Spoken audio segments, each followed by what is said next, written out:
Welcome to Luca and Miguel. Enjoy the video. In this video, I will explain how to play Street Fighter 6 in two-player mode. First, navigate to the main menu and select Fighting Ground. From there, choose the Versus option to set up a local match against a friend. Ensure both players have their preferred controllers connected and ready. You will then pick your characters and stage, preparing for an exciting head-to-head battle. It's a straightforward process to jump right into the action.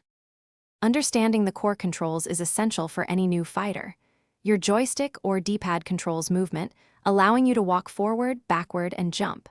There are 6 attack buttons, 3 for punches and 3 for kicks, each with light, medium, and heavy variations. To defend yourself, simply hold back on your directional input to block.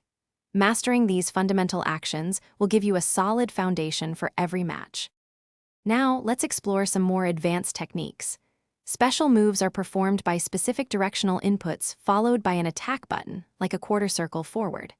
The drive gauge, located at the bottom of the screen, is crucial.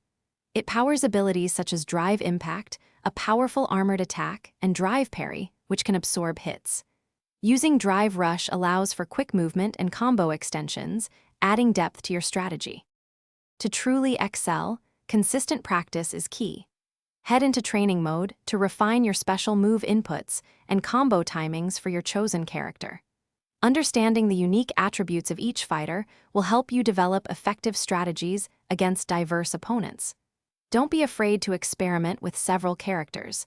Finding a playstyle that suits you best will make the game much more enjoyable and rewarding. Thanks for watching and please subscribe. It's the best investment you'll ever make.